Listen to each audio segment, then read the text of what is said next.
You still there? You still there? Oh, shit. You still there? Okay, is everybody going to be able to make it up in here? Yeah. Yes, you can pull the chairs or sit in the chair from back there. Fan man. Turn that fan on. Turn that fan on. Khallid. Yeah. As y'all can see, I'm drenching. I got a problem with my mom. They came today to try to take my mom away again. And I really got to go to Chicago. This may be the last lecture for a while.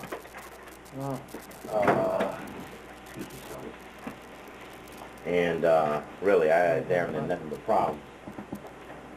So we should be moving around. Okay. It's on Bell Atlantic recording message about hanging up, man. It ain't gonna work. No, they ain't gonna grab these two. Please hang up and try again. Put it here. Put it down there. Okay. Call him back. Okay, let's see if he calls right back. Okay, I'll give you a thing. Go back. Okay, let's go ahead. Okay, that's anybody got any reading glasses? Reading glasses. Okay, I can't see. Yeah, I left them in the car, man. I had some quick things. Sweating it out. Okay, let's go to entertainment. Okay. You had a lot of movies out now with FKG DreamWorks. You see it, you know they're making it and stuff. Okay, I just said something the other day to my partner and found out something. What does SKG stand for? Spielberg, Katz, and Geffen. Katz and... Geffen. Katz and what? That's not... Katzenberg. And yeah, who are they? Steve What you doing, Andrew? Film dude. Who is Katzenberg? Disney boy. He was in the hierarchy of the Disney. And Stevie Geffen, we talked about Stevie Geffen, that's Bill Clinton's boy in L.A. He used to have a bunch of record companies and sold it to Geffen Records and stuff back in the 70s. He's a billionaire. He's on the new establishment list and stuff. SKG DreamWorks. Spielberg, Katzenbaum, and Geffen, Dream is working. Okay, that's it. Okay, let me see. Let's see this. There you come. Okay. Yes. All right, brother. All right, everybody give Brother Khallid the greetings. Hotep. Black power. Black man. Black power. Revolutionary 21st century. That's right. All right. Okay, Baba. You're down in, you're about to go back to Jasper, Texas? I ain't going back. Oh, hold on just a second. I can't get the speaker to work. Hold on just a second. Go ahead. Speak up now. Yes, sir, Brother Steve. We're preparing now. I have to go through Houston first, get with Brother Cornell X, and the Black Muslim movement, as they're called, which is different from the Nation of Islam. And then the next day to Dallas with Brother Aaron Michaels and Brother Robert with the new Black Panther Party, some of the Black Deacons, and some of the Crips and Bloods. Yeah, last lecture we had, Brother Khallid, we talked about the article in the Final Call. We interviewed, in fact, Brother Malik Zulu Shabazz, and in that interview, he talked about the article in the Final Call, which stipulated that there was an ammunition-less parade. What's your thinking on that? Well, you know, the devil will be the devil. Texas state law, the white law of Texas, does not require that the weapon be separated from the weapon itself. There are some restrictions on handguns, but there are no restrictions in that sense where a long gun is concerned. A rifle, a shotgun, an assault rifle. The chief of police, Alexander, and the old redneck cracker who was the sheriff down there named Billy Rao, they sent word to Dallas that if Khalid Muhammad, Aaron Michaels, if the Black Panthers come in here with guns, we're going to arrest them. Well, naturally, you don't arrest somebody for coming with an empty gun. They said if you come anywhere in the city limits of Jasper or in Jasper County, we're going to arrest you. We got several messages like that. One said we're going to arrest you on sight. So we talked through the brother who was with the Dallas Police Department who was one of the brothers. You would remember him if you saw him, Brother Steve. He was one of the brothers who was around after my assassination attempt after May 29th of 94. And I used different points around the country, in particular Dallas-Fort Worth, to go to the different safe houses. He was one of the police, black police, who was also a comrade in the struggle that was always there, armed and securing us wherever we went. He talked back to them, and we told him to tell them special messages and direct and pointed messages from us, but ultimately we got their phone number and called them ourselves. I talked to the I talked to the chief of police, Alexander. I told him that we were coming and that we were not going to surrender our weapons when we got there, for them to take our weapons so we could walk around with no guns, and we were not going to allow not one of us to be arrested, that we were willing, if anyone put their hands on us or attacked us, to defend ourselves by any means necessary, and that we would spill their blood and our blood. We were willing to fight, kill, bleed, and die in the streets of Jasper and mix our blood with theirs and ours and Brother James Byrd's blood there in Jasper. They still held their line and suggested that I talk to the old cracker who's the city attorney. I called to speak to the city attorney, and the city attorney said the same thing. I told him that we were coming. Brother from the intelligence department in Dallas told us, look, they're not going to back down. I know them. If they tell you that they're going to come, they are going to come. A black FBI agent by the name of Cousins came in, and a black state policeman from the DPS, the Department of Public Safety, named Lieutenant John Fields, came in to oversee our coming into the city and to let the crackers know down there, look, you don't have a leg to stand on. Texas law protects them coming into any point in any area of Texas with loaded long guns. I mean, what are you going to do? I mean, and they're not going to back down. The world's media is here. You know, you don't have a legal leg to stand on. So then we got a message that they were going to confront us if we came with guns. We said, oh, they're changing their language. They're softening up now when they said confront as opposed to arrest. We went on anyway. And upon going there, we were told that Jesse Jackson, Kwesi Mfume, some of the other Negro preachers in town wanted to meet with us. I said, and someone from the Byrd family, of Brother James Byrd Jr.'s family. So we said, we'll meet with Brother Byrd's family, we'll meet with the clergy, but it's not going to change our position. We're not coming to sing We Shall Overcome. That this is a time when our position should be We Shall Overrun. I went to the meeting at 9:30 that morning. We left the brothers on the outskirts of town. We hid up in the woods in a couple of places. And Brother Aaron Michaels with the New Black Panther Party and I went in, but none of the preachers were there. The preachers were there, but they were meeting about 10, 15 yards away at a big press conference with the world's media. They never came into the meeting inside of the county seat at the sheriff's office. We met in that meeting, must have been about 12 or 13 of them. Texas Rangers, State Police, DPS, FBI, City Police, Jasper, County Police, Jasper County, and several others were there. We stood on our position, and we left and told them that we were coming back and how we were coming back. And we showed up with our guns as we had stated that we would, and nobody ever asked us, can we see your guns, can we look at them, hand us those guns over, we want to inspect them, do you have any bullets in them, or nothing like that. Nothing like that ever came up. Everyone knew that they were loaded to the max, and if you look at the clips, the brothers got bullets all around their shoulders and everywhere, because we actually expected that anybody could shoot from the bushes, or anything could have happened, and that all hell would have broken loose out in those streets. That's the way we went.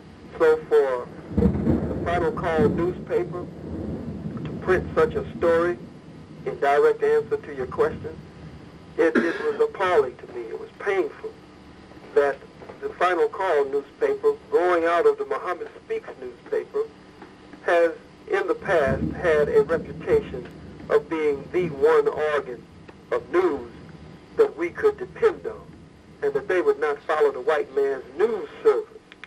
They were there. All of the crackers from all over the world talked to us. Why didn't Final Call talk to us? The article was written under the byline of Richard Muhammad and one other. Richard Muhammad is the managing editor. He's out of D.C. now in Chicago for the past 5 years. I spoke to him on a couple of occasions a couple of days ago. He apologized. He said that he was not there, and he just was sorry that it had happened that way. I got the impression he was going to do a retraction, but who knows what others will say once he takes it to higher ups or higher authorities. Hey, Brother Khallid, did he say where he got his information from? It appeared, no, he did not directly, but as we talked, he gave the impression that he got it from the wire service. And I know I saw it in the USA Today. Brother Robert, one of our strong brothers here, he had pulled it up out of the USA Today, which stated that there was no ammunition in the gun. Do you remember USA Today being anywhere in and around the protest? USA Today, everybody was there. Everybody was there. We got a serious thunderstorm here, so it's lightning. The moly felt like the lightning was coming through the window. I thought you were the man. Let me ask you, what's going on? What's going on? Listen up, y'all. What's going on in Jasper this weekend? The Klan is marching on Jasper this Saturday, the 27th. The Klan is Let marching. me say this on the story going to the wire surface. It appears from rumors and all appearances that the chief of police, Alexander, and the county sheriff, Billy Rao, talked to USA Today and talked to AP and UPI or whatever the Reuters or whatever the wire services are. They talked to them and told them. There were questions extensively about, in words, my words, and I'm sure their words too, allowing these niggas to come into town with all of these guns and all but take over the town. And how black people were cheering us in the street. Great-grandmothers, grandfathers, great-greats, and others coming out and hugging us and crying in the streets, bringing us water out to the streets and in the areas where we moved, and when we went up on the road where they dragged brothers. I mean, our people turned out, it was almost like it was an outdoor sporting event. That's how they flooded into the area, cars and on foot, following us, taking pictures, wanting to be in pictures with us, said they were afraid, and that they wanted to come up on the road and see where a brother had been killed, but they didn't have the courage until we came to town, many of them said. It appears that the sheriff and the chief of police gave that story to the news so that they could save face, because he even said earlier, he said, I gotta live here after y'all gone. I gotta live here. These people elected me, and what am I going to tell them if y'all come here with these guns? What am I going to tell them? So in order to save face in the upcoming election, he felt that those crackers would tell him, look, we need a new sheriff, we need a new lawman, we need a new chief of police. You couldn't even stop them niggas from coming in here with all of them damn guns. We don't need no sheriff like you. So he sterilized the story, as Brother Mtume was saying to me on the phone yesterday, who's on KISS Radio in New York, who has been getting his information from the wire service. He said that they had tried to reach out to me, and I believe it, but they couldn't reach me, so they, I don't know why, but they went with the story that was out there. He called it sterilizing it. Others call it putting a spin on it, but that's how it got out. This weekend, of course, we intend to be, again, Saturday the 27th, on the streets of Jasper. We intend to take more men. I went into all of the major clubs in Dallas and Fort Worth, and I took pages and pages and pages of names. I just walk up to the brothers at the bar and wherever they were, who get their party groove on, and tell them that we're looking for strong black men to go back down to Jasper with us and to face the Ku Klux Klan and let our people know that they have backup, that they're not by themselves, and that we intend to confront the crackers right there in the street. Asked the brothers if they had shotguns, bring their shotguns. If they had rifles, bring them. If they had that we were going on, and I got an overwhelming response. Same thing has been done by Brother Cornell in Houston. Yeah, very powerful. Very, very powerful. So I remember you telling me earlier that you had set up for the final call to do a retraction. What was it that you gave them to put them in the position to give the retraction? And if it does not appear, since we'll be watching for it the next paper or so, looking for the retraction, what information was it that you gave them to prove that what they had wrote was wrong? First of all, a brother by the name of Thomas Muhammad, not in the Nation of Islam, not with the new Black Muslim movement or anything, but he's also one of the consultants of the Black Panther Party, but is on several radio programs there. He's quite involved in community and what is called civic activities, and is quite an activist and very popular in the papers, newspapers, and on radio and on TV in the Dallas area, generally on the front line of the issues, and just influential in some new shopping center development right in the heart of the reservation, the so-called ghetto, where he was responsible for assisting the local mosque in Dallas, Texas, for getting the contract. I think it's $60,000 contract. Every so many months they get $60,000 for handling the security. So they have great respect for him, even especially the mosque nowadays, but many others in the community. He called and told them that he would lead a boycott against the final call, that he would go on every radio station. He would pump it in the newspapers. He would hold press conferences, and everybody that he knew that was influential, that he felt had any level of consciousness, and he knows them all in the Dallas-Fort Worth area, that he would have them to help him in leading a boycott against the final call newspaper.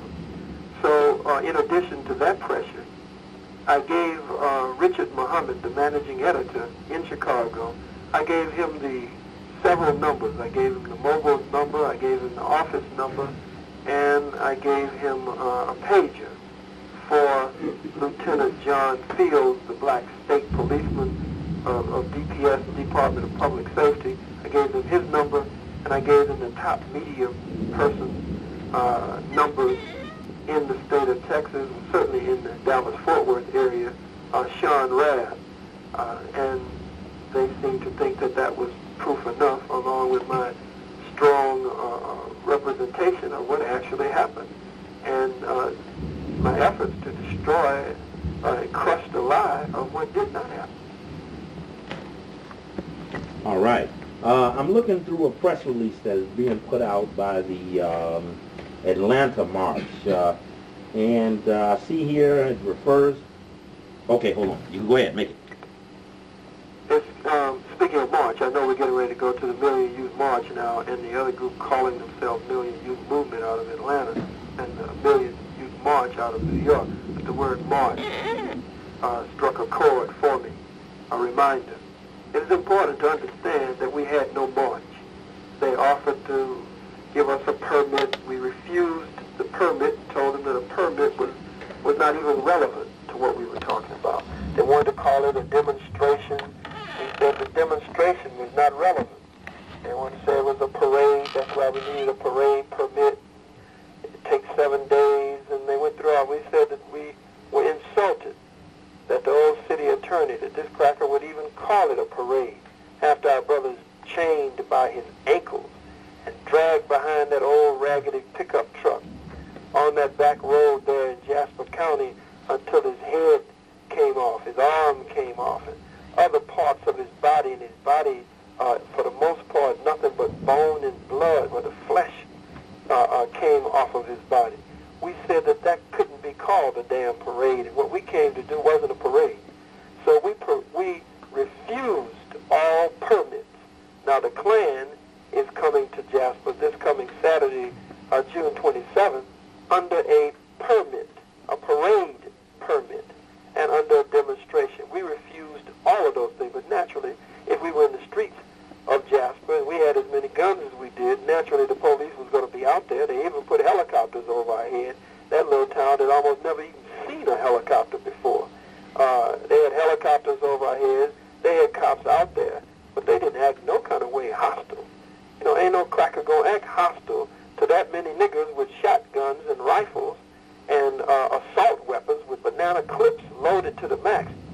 They were just as polite as they could be. If anybody was angry with us, they didn't show it.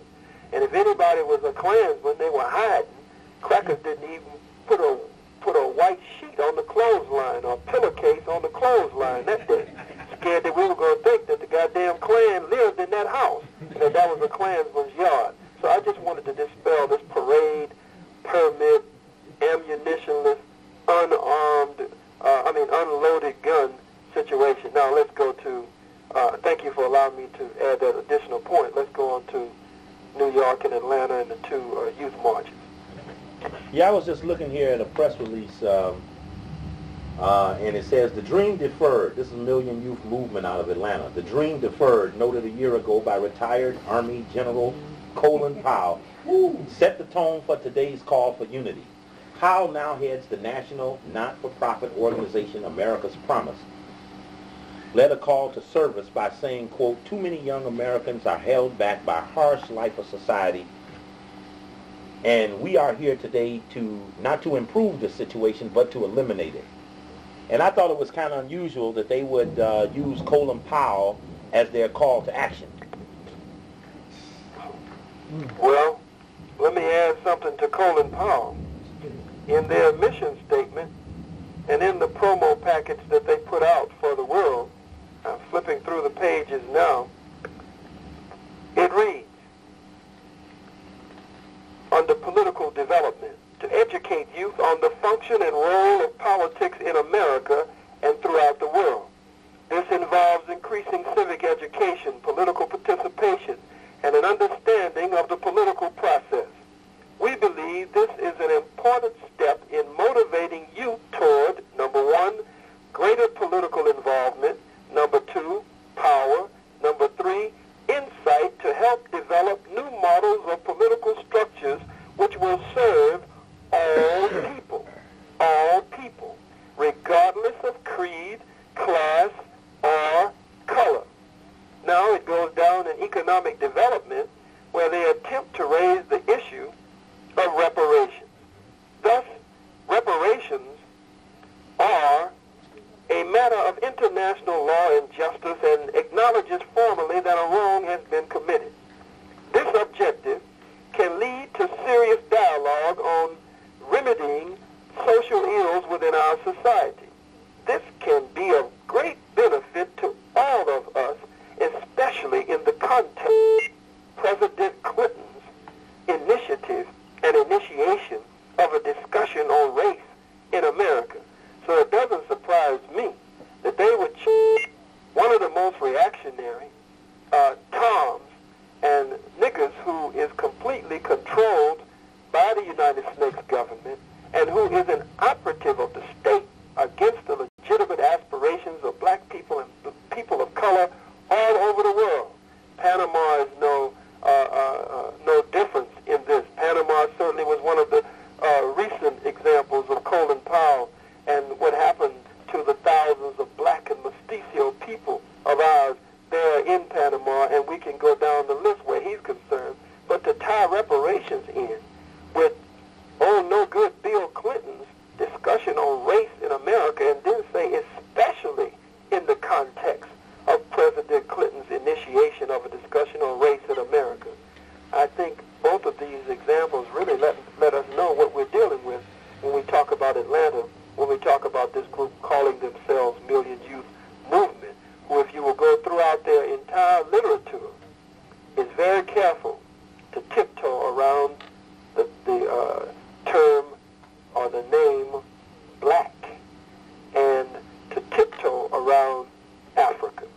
They go to great lengths and to great pain not to use black and not to use Africa. That's right. I would almost say I haven't seen it anywhere, but to give them the benefit of the doubt, maybe it's somewhere, at least one time. What made you think about having a Million Youth March? When we were at the Million Man March, we were, first of all, very excited over seeing so many black men come together. At the same time, we had to listen to the many black men. You know, we met there at the Howard Inn with you right after the Million Man March. And the session that you had there, you know, it went on even after you had closed out the meeting that evening. The discussion went on over into the evening, into the night. Many of the young brothers and sisters were very hurt. They came thinking that it would have a hard line. They came thinking that there would be a strong call for reparations and freedom and independence and black nationalism and more of an emphasis on black liberation theology. If any mention was made at all of these things, they would be strong for black people. Instead, they felt that it was filled with symbolism and spookism and mysticism according to their own words to us. And we, as you remember the night before, as we were hosted by Brother Attorney Malik Zulu Shabazz, who also is the National Youth Director of the Million Youth March in New York for September 5th in Harlem on Malcolm X Boulevard, at the Black Nationalism, Black Nationhood Holocaust Conference the night before, which C-SPAN and others picked up, calling it a pre-Million Youth March conference or event. Well, those who were the organizers of the the Million Man March absolutely hated us, Million Man March organizers. Some were even on the radio that night and giving statements to the media saying that this radical conference they're having called Black Nationhood, Black Holocaust Conference has nothing to do with the Million Man March. I think, let me just say that, yeah, I was right, there you go, that's just where I was headed. I think Ben Chavis, go ahead.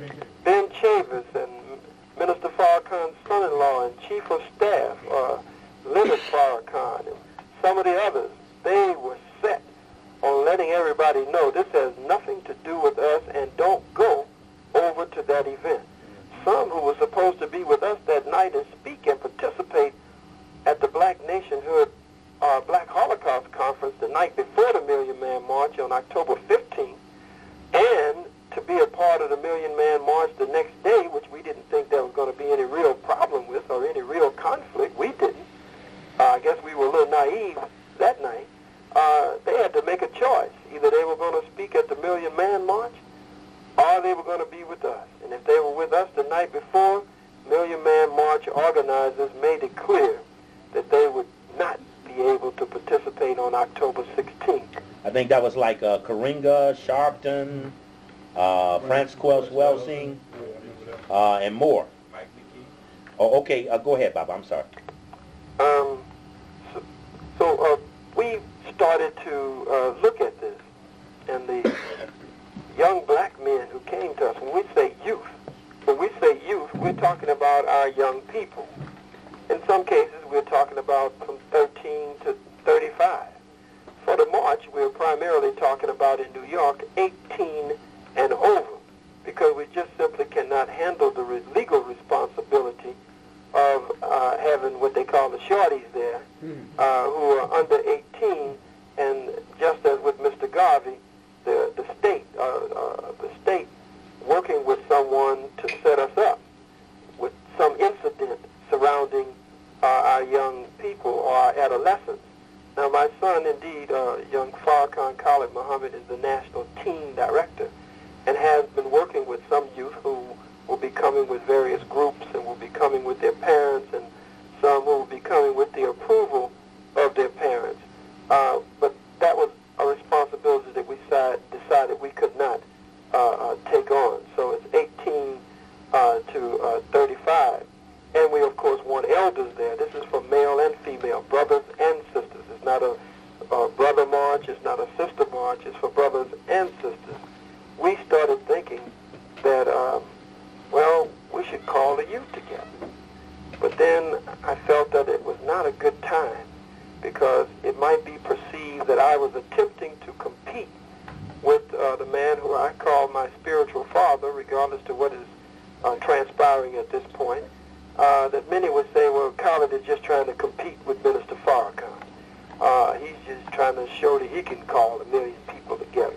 Why don't he just be quiet? Can't he see that, you know, God is backing the minister, and why don't he just get back with the minister and do what the minister say do, and why he got to call 1 million together, or why he got to do? So I just left it alone. Then Sister Philae Chianisu, Sister Philae Chianisu, Sister Asia Coney, Sister Barbara Smith, and others worked to organize the Million Woman March in Philadelphia, Pennsylvania, after the Million Man March in D.C. 2 years later. When Sister Philae, with limited resources, when Sister Philae, who was not known in the media, she's not a media person, Sister Philae had no high level of popularity, so she worked among the grassroots.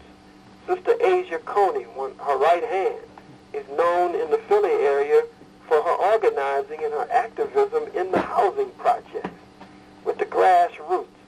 When I saw what I saw in Philadelphia, Pennsylvania, and all of those black women and some black men and black youth came together, I said, well, it's time now. We can consider this now.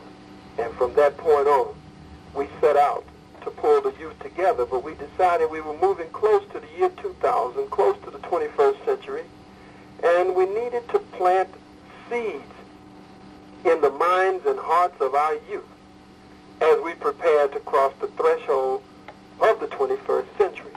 We felt that black power, black nationalism, and Pan-Africanism, and a black liberation theology where both the Bible, Old Testament and New Testament, and the Quran and the Urdu text of West Africa, and the principles of Maya, truth, justice, righteousness, harmony, balance, order, and reciprocity of Kemet, and other sections of ancient Africa, that these spiritual principles, along with black power, black nationalism, and Pan-Africanism, that these seeds should be planted in the minds and hearts of our youth so that we could go into the 21st century and put black power back on the agenda, again, black nationalism and Pan-Africanism.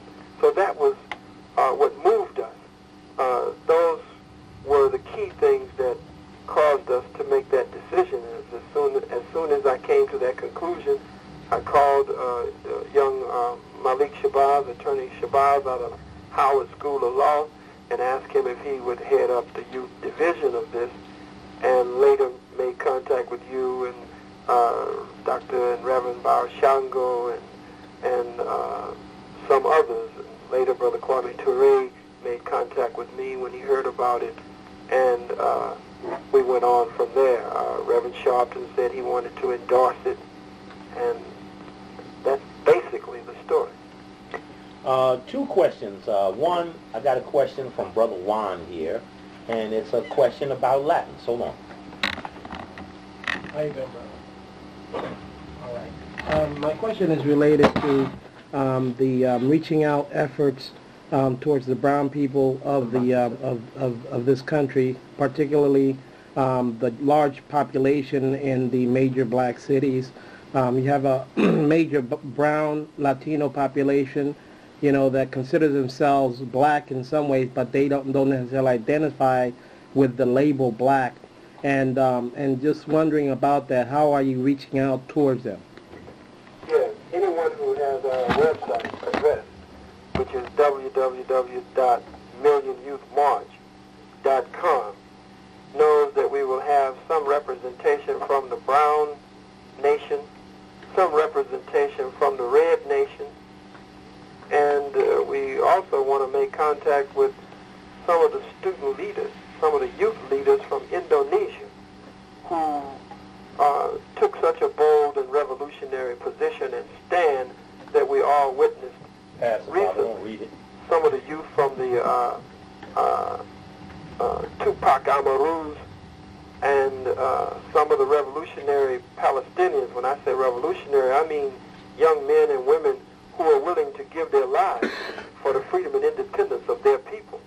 some who are willing to strap their bodies with bombs and walk in among the enemy and take out the enemy or take out something that is key and strategic that the enemy has set up. We think that that kind of exposure is the kind of exposure that many of our and chaperonage be a little younger than that. And President Yahya Jammeh from the Gambia and the young king from Swaziland, both in their early 30s, on the African continent at home, have expressed that they want to participate, and we have started correspondence back and forth. They're trying to get whatever is necessary through the State Department because, you know, the United States government does not recognize the government of Yahya Jammeh, the president there, the young president there in the Gambia. So there will be representation from among the brown, the red, and the yellow. Malcolm, Brother Malcolm, Minister Malcolm X, El Hajj Malik Shabazz, Brother Omar Wali, used to always, as I have heard on his tapes and albums and have read, always talked about the 1954 Bandung Conference. And at the 1954 Bandung Conference, Malcolm always said how all of the darker peoples of the world came together. And they realized that they had common goals, common objectives, and they had some common solutions to a common problem and a common enemy. And that the only one who was not invited to the Bandung Conference, and I believe it was in Indonesia, I believe, the only one who was not invited, Malcolm said, was the white man. He said that old blue-eyed thing, that he wasn't invited. He said because they all realized that if they were catching hell or being oppressed or being colonized or enslaved, that it was the same enemy. That if he came from France, he just spoke with a French accent. If he came from Spain, he just spoke with a Spanish accent because Spain is in southern white Europe.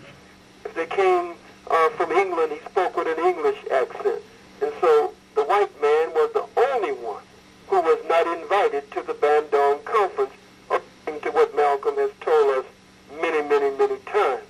I guess the Million Youth March in New York City, September 5th in Harlem on Malcolm X Boulevard, with the theme Black Power into the 21st century or going into the year 2000, is similar in that sense. But the focus is on black youth, and we will only have one representative or two from the other comrades in the struggle and the other members of the family of color who have, as we say, have been bitten by the same dog. I know that when you found out that there were going to be two marches, two so-called marches, the Million Youth Movement, I know you went to Atlanta, and I believe, I remember at the rally here in Washington, you stated that you tried to unify the two marches. Tell us about your attempts to unify the two marches and what was the reaction from the Million Youth Movement. Well, at first, the Million Youth Movement, as they call themselves, was the Million Youth March. They were not having a march. They said they were going to have some kind of youth summit or youth conference in the year 1999. And no thought at all of a march. When they heard that we were having the Million Youth March in New York, then all of a sudden a movement was afoot to sabotage what we were doing. And they started saying that Minister Farrakhan was out of the country on some kind of tour that he was on in other parts of the world, and that he was backing them, and that when he came back, he would decide who he was going, that he would decide what should be done, they said. He will make this decision. So we told them that Minister Farrakhan could not make that decision for us. Perhaps he could make that decision for them. That though we respect him, that this was something that we were going to do. They said, well, we'll see when the minister gets back. I found out that Dennis Rogers, who's very close to old Ben Chavis, and was very close to him during the Million Man March, and, has some Nation of Islam leanings or tendencies, but that the key leader and coordinator would be an A.T. Kashmir Muhammad, who is the young daughter of formerly Bernard Kashmir out of Phoenix, Arizona, who is now known as Jabril Muhammad, who is the one who, due to a certain period in his life, was relatively close to the Most Honorable Elijah Muhammad, who, because of his asthmatic bronchitis condition, would always go to the West Coast, to Phoenix, because of the climate there. And Bernard Kashmir, at one point, was the minister in Phoenix for a short while, would get to spend time with the Honorable Elijah Muhammad and ask him many questions about the future. And so he had determined that he could see certain things about Wallace Muhammad coming in, the son of the Most Honorable Elijah Muhammad, and letting white folks in the Nation of Islam, and bringing in the American flags, and having 4th of July Patriotic Day parades, and floats dedicated to the U.S. Constitution and the Bill of Rights, and Wallace Muhammad, who prayed over the guns and bombs and stuff at the Pentagon, was special guest at the Pentagon, special guest at the Senate, and prayed for the old no-good president and the old no-good Senate, and the United States prayed for all of that. Jabril Muhammad, formerly Bernard Kashmir, based on questions that he had asked at length of the Honorable Elijah Muhammad, felt that he had some insight into some of this. And so when the Nation of Islam fell, it was Bernard Kashmir who, with a manuscript that he had of a book that he was putting out dealing with the fall and rise of the Nation of Islam, called the Jesus Book, he went to Minister Farrakhan in the city where I was living at that time, on Sunset Boulevard at the Hyatt Regency Hotel, and gave this book to Minister Farrakhan, who had decided he was through with the movement, through with the Nation of Islam. He was trying to do a movie on the life of Brother Malcolm X, and he was using the James Baldwin script, and he wanted Muammar Gaddafi and some others to help him to finance the movie. He says he had, for the most part, gone back to the world.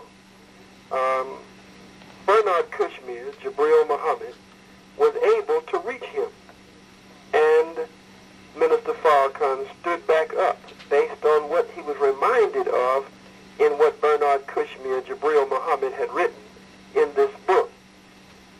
Ultimately, his daughter, A.T. Kashmir, went to school in Atlanta. Minister Farrakhan financed her college education.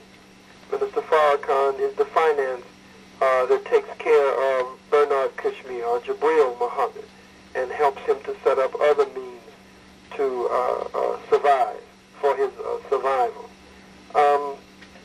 A.T. Kashmir is the coordinator of this group in Atlanta. You have another Assad Shabazz out of Columbus, Ohio, who has a group called, it'll come to me in a minute.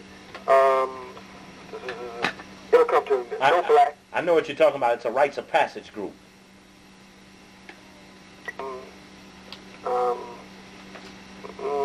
I can't think of right now.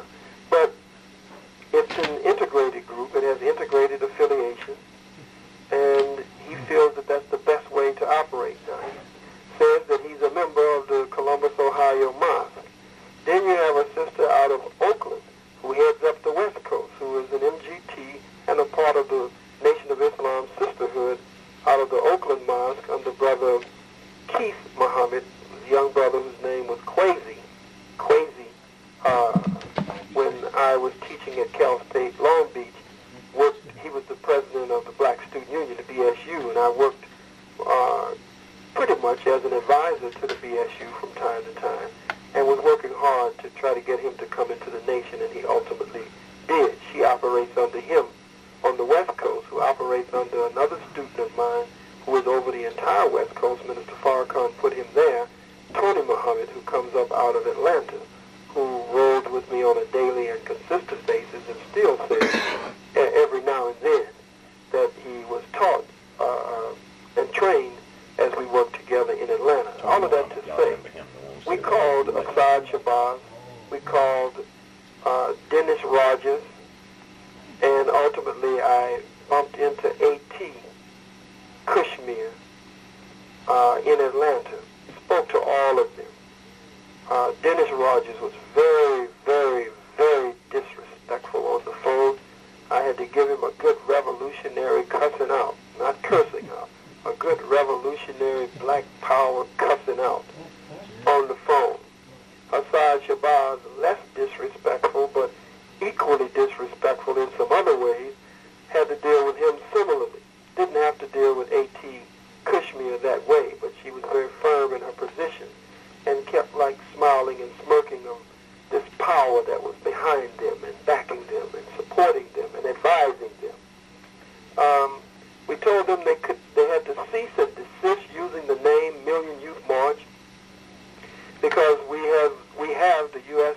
Patent and Trademark with the U.S. Patent and Trademark Office, the trademark and the common law use of the name Million Youth March.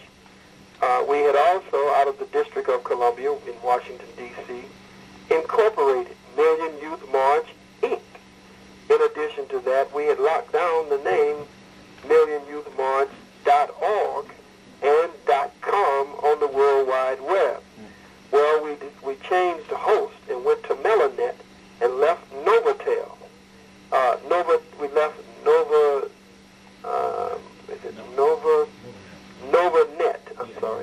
Network. We left Nova Network under MillionYouthMarch.org, and they got angry with us for going over to Melanet, and ultimately double-crossed us and turned MillionYouthMarch.org over to the Atlanta group. So they had a website, Million Youth March. We had the website first, Million Youth March.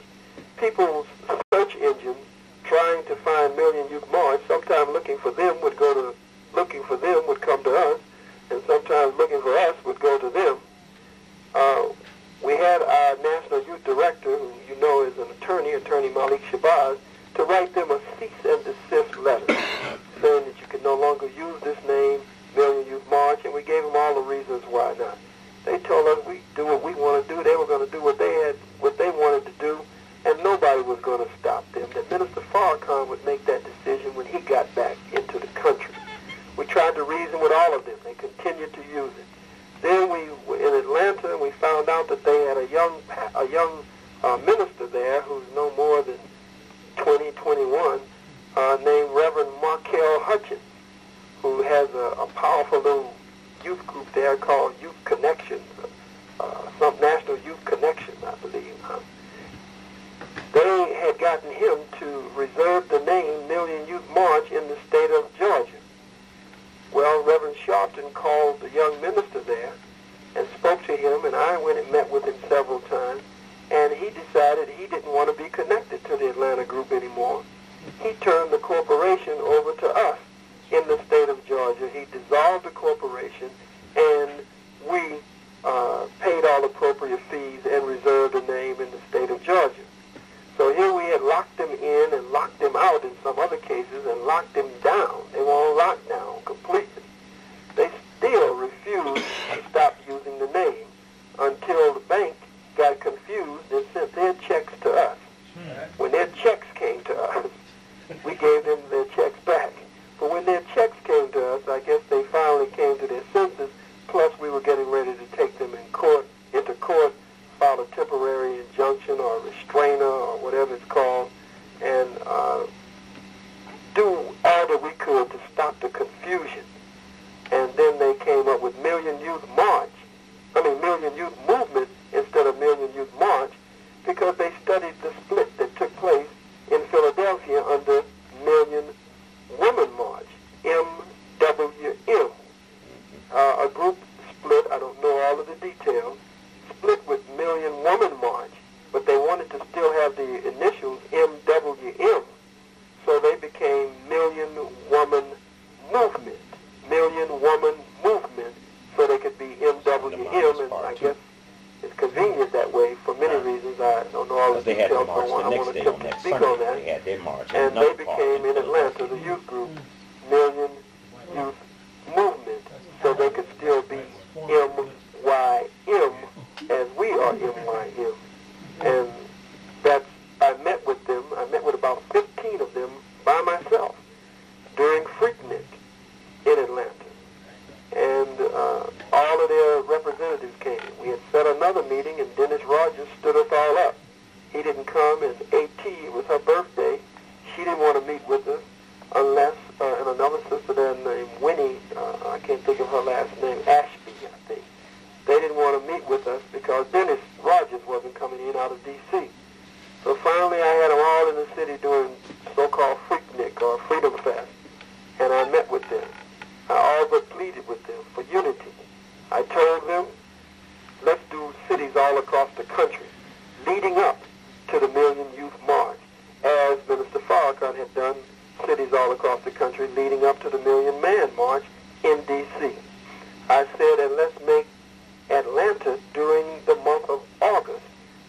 during the time of the Honorable Marcus Garvey's birthday.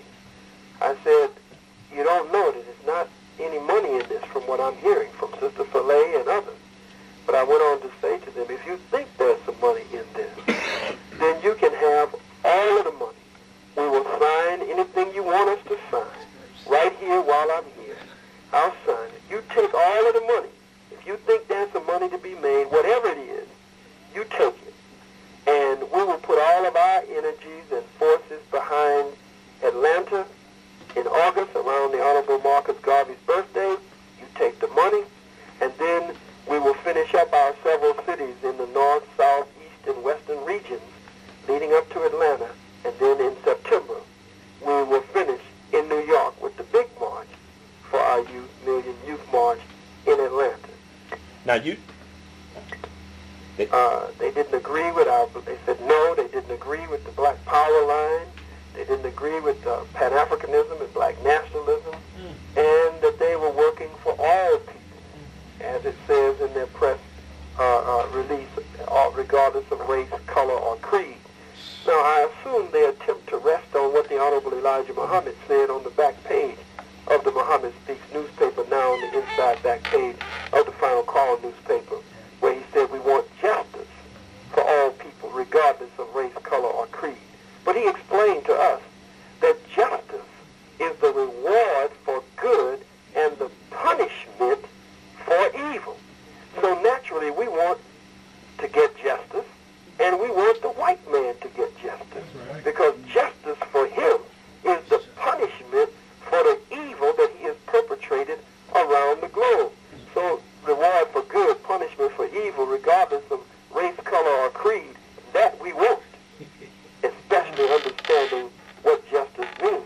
But when you say that you're doing all of this for all people and how it's going to help all people, and you're tying it into Colin Powell and tying it in to Bill Clinton, and you want some kind of big voter registration drive and some other foolishness and inclusion of all people, then they said that they could not be with the New York March because the New York March was too black.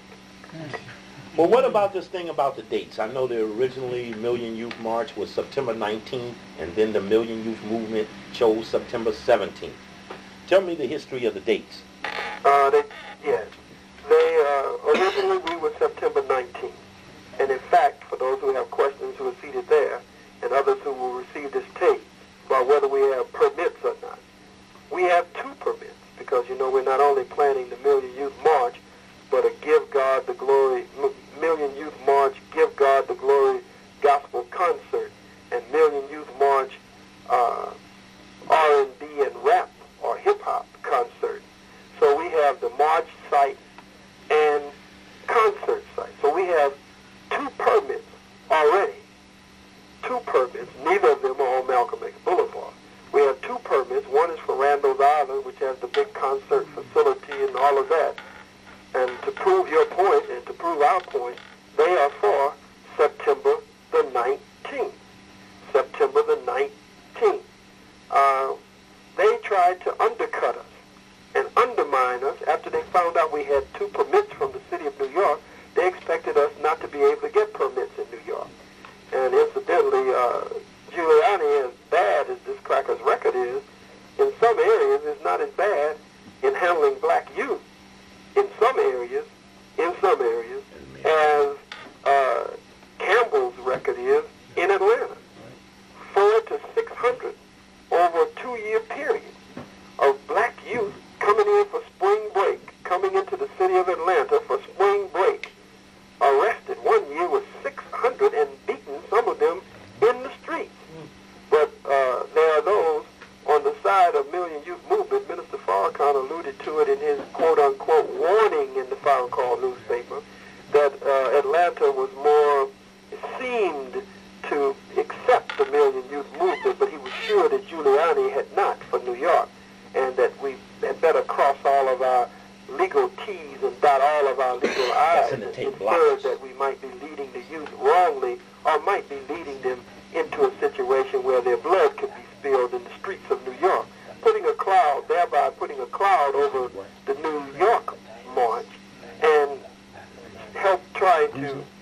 make sure that the sun would shine and that he could do whatever he could to move back the clouds of public opinion for Atlanta so that the sun would shine down on public opinion on Atlanta. But he overlooked that small point of Atlanta's mayor and the black police woman who's the chief or commissioner of the police and the black woman who is the sheriff in Atlanta, and the attack on the hundreds of black youth and they're being jailed and beaten in the streets of Atlanta during spring break. Somehow that was left out.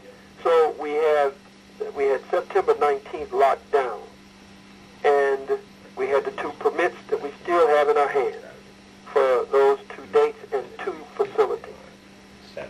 They trying to, as I started to say earlier, undercut us, move to the 17th. They were not having a march at all at first. They were not having anything until, as I said earlier, 1999, and it was just supposed to be a conference and not a march. So they undercut us to the 17th. I'm sorry, not the 17th, the 7th. Some talk of the 17th, but they moved to the 7th. They undercut us by a lot to the 7th. And they felt that this would be a time that students would still be out of colleges and universities. This is the last big chance to get them on what the devil calls Labor Day weekend and all of that. So they felt comfortable that they had undercut our 19th date, undercut our permit. We then started pushing for Malcolm X Boulevard. And the city, we had several meetings with the city, none of them hostile, none of them where they were fighting us. They said, well, look, we've given you these 2 permits. We can work with this, but on that weekend, they went on to say, but they didn't think Harlem could hold a Million Youth March. And they talked about Harlem Hospital. And what if somebody took ill in another part of Harlem or had a heart attack in their home, and how this would cripple Harlem. Many other weak excuses. We talked about a fire lane and an emergency lane that would eliminate that and other things. We have lined our lawyers up. So then we said, well, let's just go on and move and undercut the undercutters. Let's go with the 5th, which is that Saturday, since they're going to the 7th now, which is that Monday. And that will eliminate a lot of this. So we moved to the 5th, that Saturday, 2 days before their Monday. That's, again, pretty much how we got where we are now. All right. Who are some of the people who will be at the Million Youth March? March, many have helped us to pick up the momentum that we have been able to build. Brother Steve Harvey of Showtime at the Apollo and of the Steve Harvey Show, comedian, actor, show host, has agreed to be one of the MCs and says that he understands who I am. He understands what will come against him perhaps, and that he's been watching my work among our people and my service among our people for a long time. And his words were, I'm with you, dog. I'm with you. I want you to know, dog, that I'm down with you, and I'm not going to punk out. I'm not going to back out. He called in his finance people. We have not gotten a major donation. They helped us get from city to city and do a few things. He told them that he was listening, and he liked the fact that as he looked on our website and saw that we were including the brown, the red, and others, he asked me a question about white participation.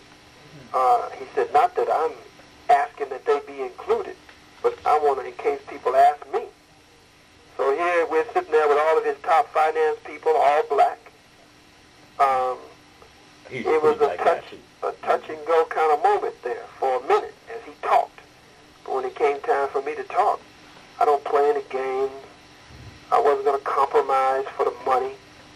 I said to him, brother, I understand that what I'm about to say, that I might lose you, and I might lose everything that we could benefit from by your coming on board, but I have to speak to you straight.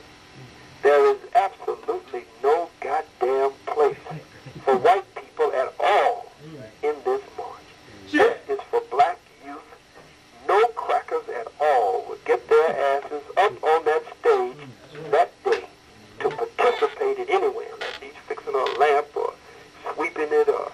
something that's connected to something with the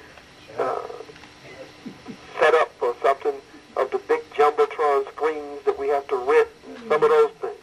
I said, but participation, absolutely none at all. He looked at me with tears in his eyes, and he said, I like what you said. He said, I'm with you, dog.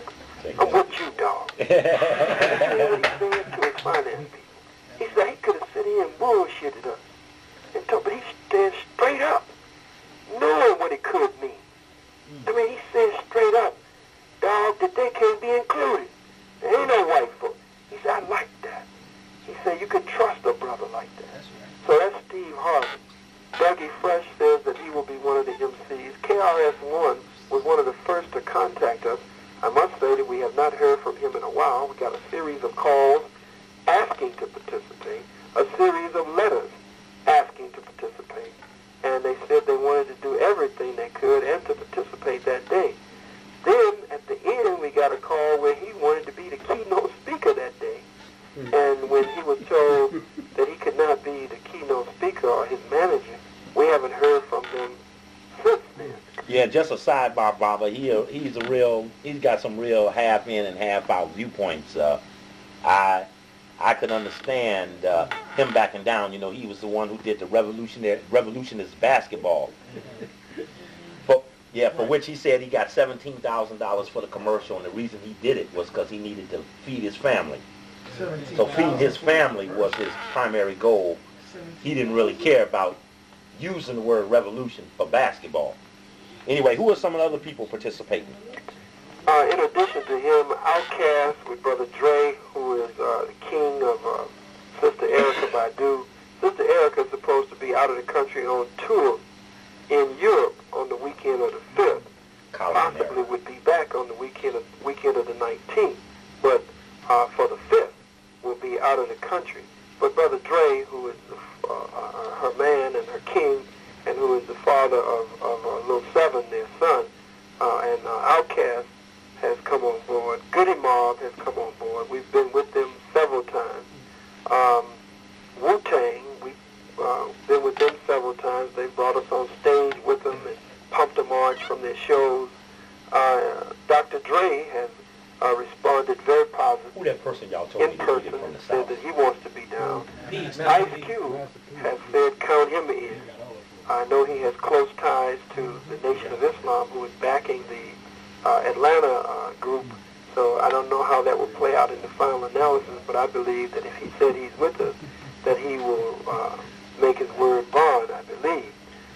In addition to him, we have Jay-Z, the rapper Jay-Z. As strange as it may sound, we haven't gotten an appropriate nor a positive response, nor a response really at all from Master P, who is quite independent. Baba, you know, it's funny you just mentioned that. At our last lecture, all my people here said there's one person that you really need to have because of his ability to tie down the South. And we talked about the danger of people deciding that if you left Miami, why go past Atlanta and come to New York? It's cheaper, it costs less. Why come out and go past Alabama and come past Georgia and then come to New York? So everyone said that the key to the bottom end was Master P. And it's interesting, right before you said Master P, I asked the brother to tell me the name of the guy so that I could ask you about Master P. Tell us about Master P again. Well, Master P, as you know, with No Limit Records, which is his own label, that No Limit is independent by definition, and in quotes, is independent, and certainly has set a good example for how to, in a word, revolutionize that industry. And now he has begun to sign on other young artists under No Limit, and No Limit is really just has blown up and blowing up even more. In the same extra large magazine, the premier issue that did the 8-page story on me, did a story on Master P and Jay-Z. And he talks black, and he talks about wanting to do something meaningful for black people and set an example and to stand up for black people. And we said, man, Master P, that will be about it. All we got to do is just contact him and